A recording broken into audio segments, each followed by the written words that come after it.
Halo amigos parantosku Mahada Mangos, balik lagi sama Mimin di Nggak Yakin Movie, yang di video kali ini akan melanjutkan part 27 dari serial Dragon Quest, dan ini adalah episode 88 dan 89 yang baru aja rilis guys. Di part kali ini kita akan menyaksikan kekuatan Mr. Fern yang sebenarnya, yang dimana kekuatannya bener-bener OP amigos. Se-OP apa sih kekuatan Mr. Fern? Daripada banyak tocap, mending langsung simak aja videonya. Tapi sebelum mulai harap cek dulu kuota kalian. Kalau sekarat bisa numpang wifi tetangga.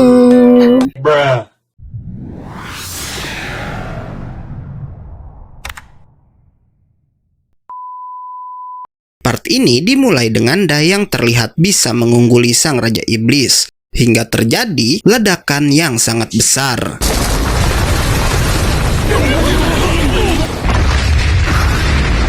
Dai terlihat sangat kelelahan karena udah 2 kali mengeluarkan sihir Dororanya. Namun Leona lalu berkata nggak usah khawatir, karena Ban pasti nggak mungkin selamat dari serangan dahsyat tersebut. Leona kemudian membantu Dai berdiri untuk merayakan kemenangan mereka. Getaran tadi juga terasa sampai ke tempat teman-teman Dai, membuat Mamu yang merasa khawatir pada keadaan Dai berniat meninggalkan tubuh Mr. Fern begitu aja. Tapi si Popu nggak setuju, membuat kedua orang itu malah berdebat. Di tengah perdebatan, hal mengejutkan tiba-tiba terjadi, karena Mr. Fern tahu-tahu kembali bangkit. Melihat hal tersebut, Him mencoba kembali menyerang dengan aura cahayanya. Sementara si Mr. Fern meminta maaf pada Ban karena ternyata setelah Him menyerang, Mr. Fern membuka topengnya tanpa izin dari sang Raja Iblis.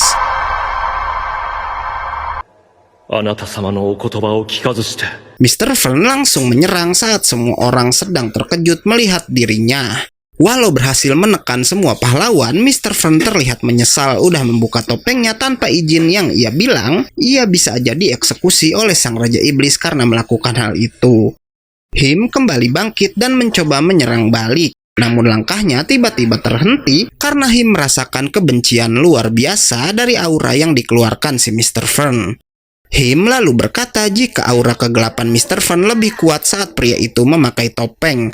Tapi entah kenapa ia merasakan ketakutan saat berhadapan dengan pria tersebut.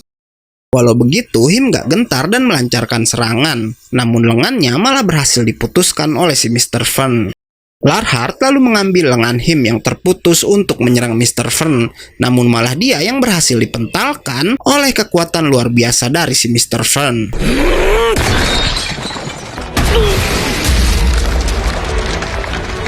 Mr. Fern lalu berkata untuk saat ini mungkin Him dan Larhart termasuk orang terkuat di dunia permukaan. Tapi mustahil bagi keduanya mengalahkan Mr. Fern dalam wujudnya itu, yang merupakan wujud orang terkuat di dunia bawah. Mendengar itu, Ciu bertanya bukankah orang terkuat di dunia bawah adalah Ban. Mr. Fern menjawab dalam segi kebijaksanaan dan penggunaan sihir Ban emang tak tertandingi. Namun dalam segi kekuatan fisik, Mr. Fern jauh berada di atas sang Raja Iblis. Balik lagi ke Dai yang setelah dipulihkan oleh sihir Leona mengajak sang putri untuk kembali ke tempat teman-temannya berada. Tapi ternyata ia kesulitan menggerakkan tubuhnya walau udah diberikan sihir penyembuhan oleh Leona. Dari sana, sang putri akhirnya mengerti jika 2 kali mengeluarkan Dorora menyebabkan kerusakan pada tubuh Dai sendiri, dan membuatnya nggak bisa disembuhkan oleh sihir tipe penyembuh. Karena itu, Leona bilang yang bisa mereka lakukan sekarang hanyalah menunggu sampai Dai sembuh secara alami, atau sembuh dengan sendirinya.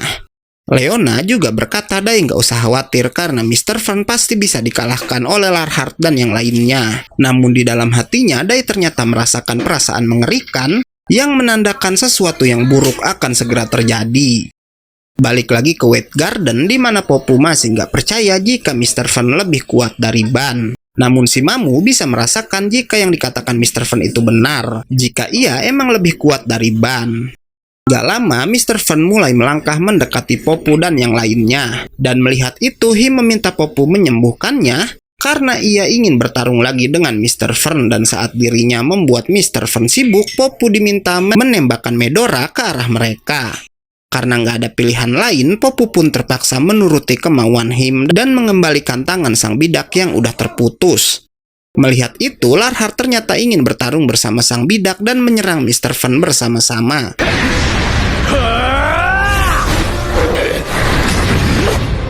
Serangan cepat dari keduanya terlihat nggak bisa mengenai Mr. Fern, membuat Him memilih memegangi pria itu. Walau lagi-lagi, malah ia yang terpental.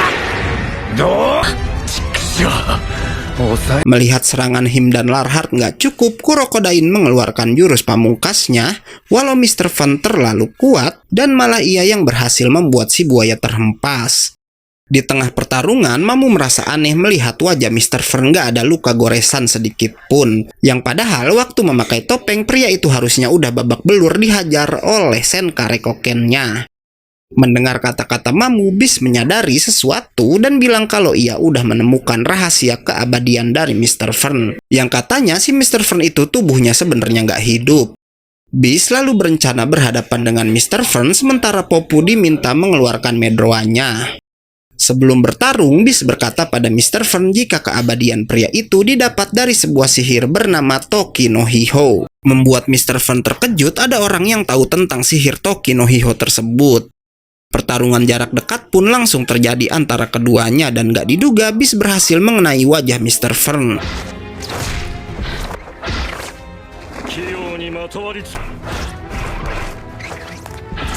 Melihat Beast yang bisa menyulitkan Mr. Fern, Popu pun auto merapalkan sihir medroanya.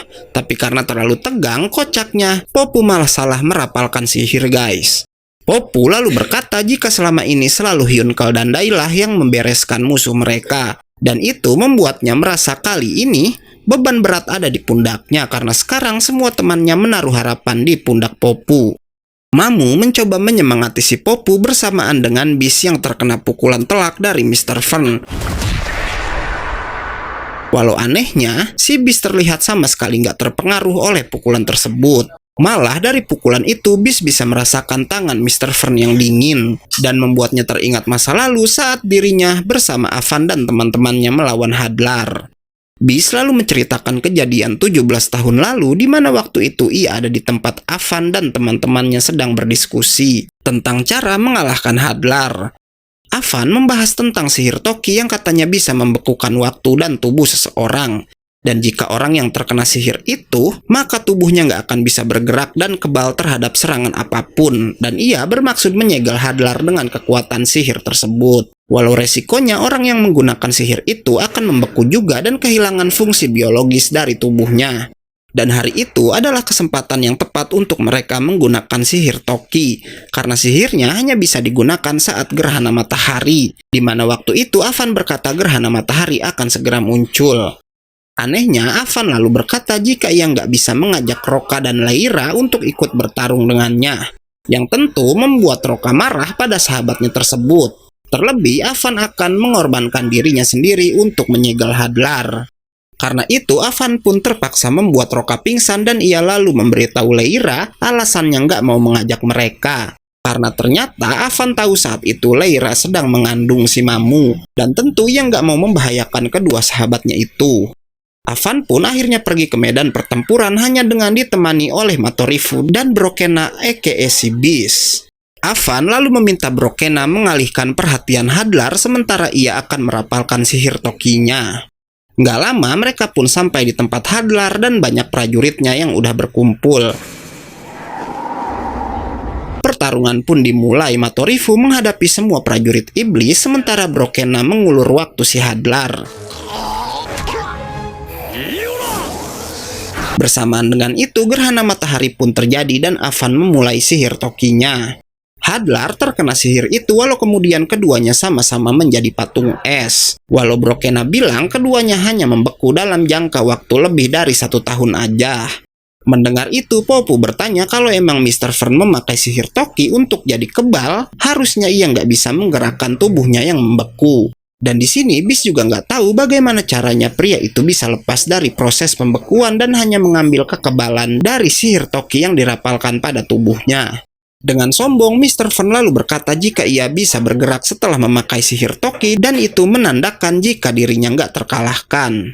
Popu sempat terpengaruh dan nggak yakin bisa melukai Mr. Fern, namun Beast memberitahu jika Medroa adalah sihir yang bisa mematahkan efek sihir Toki. Karena ternyata alasan Avan dan Hadlar cuma terjebak dalam sihir itu selama setahun karena Matorifu yang merasa bersalah nggak bisa berbuat apa-apa saat Avan mengorbankan dirinya mengembalikan keadaan mereka seperti semula dengan sihir Medroa ciptaannya. Karena rahasianya dibongkar habis-habisan oleh Beast, Mr. Fen sangat marah dan mulai menyerang. Walau Beast, sang pejuang legendaris, malah bisa membalikan serangan tersebut dan menghajar pria itu bertubi-tubi. Di lain sisi, Popu akhirnya bisa dengan benar merapalkan sihir Medroanya dan langsung membidik ke arah Mr. Fen. Melihat Popu yang udah bersiap, Beast mengeluarkan sebuah teknik yang bisa mengangkat tubuh Mr. Fen ke udara. Tapi anehnya, Mr. Fen sama sekali nggak terpengaruh dan malah berhasil menangkap si Beast. Karena ternyata di usia tuanya, Beast hanya bisa menggunakan kekuatan penuhnya dalam waktu 1 menit aja. Dan dengan pertarungan tadi, ia udah kehabisan waktu, amigos. Dengan licik, Mr. Fen lalu menggunakan Beast sebagai tameng untuk mengancam Popu. Namun Beast meminta Popu tetap menembak karena ia bilang waktunya untuk hidup emang udah nggak lama lagi. Karena itu Popu pun melepaskan Medroa dan dengan pintar lalu menggunakan Rura untuk menyelamatkan Beast. Namun nggak diduga Mr. Fen bisa menangkis Medroanya yang malah mengenai tubuh Popu juga Beast.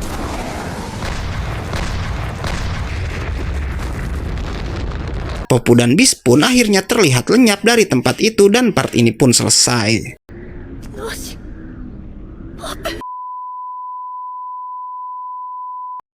Oke, karena videonya udah habis, gue undur dan gak yakin movie pamit. Jangan lupa datang lagi besok untuk tahu anime apa yang akan kita bawakan selanjutnya. Bye bye.